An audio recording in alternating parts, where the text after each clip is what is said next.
మేము white rice తగ్గించుకోవాలి, అలా అని బ్రౌన్ రైస్ కానీ లేదా మిల్లెట్స్ కానీ తినలేము అనేవాళ్ళు ఒక్కసారి ఈ రెడ్ రైస్ తో దోశలు ట్రై చేయండి. టేస్ట్ చాలా బాగుంటాయి, అలానే మన హెల్త్ కూడా చాలా మంచిదండి. దీనికోసం ముందుగా ఒక బౌల్లో 1 గ్లాస్ మినపగుళ్ళు, 3 గ్లాసుల వరకు బ్రౌన్ రైస్ వేసుకోండి.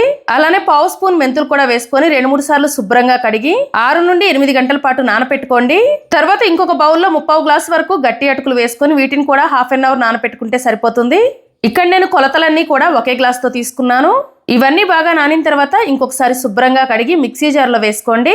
వీటితో పాటు నానపెట్టుకున్న అటుకులు కూడా కొంచెం వేసుకొని తగినన్ని వాటర్ వేసుకొని పిండిని మెత్తగా గ్రైండ్ చేసుకొని ఒక బౌల్లో వేసుకోండి.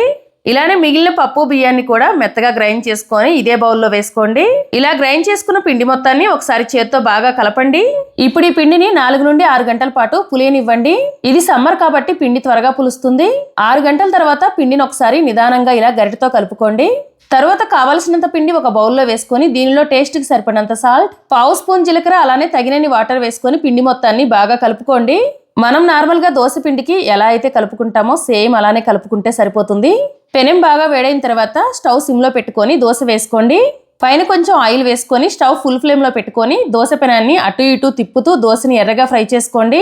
దోశ ఒకవైపు బాగా కాలిన తర్వాత రెండో వైపుకి తిప్పి వేసుకోండి. రెడ్ రైస్ తో దోశలు రెడీ అయ్యాయి. ఫ్రెండ్స్, వీడియో నచ్చితే లైక్ చేసి ఫాలో చేయండి. Thank you for watching.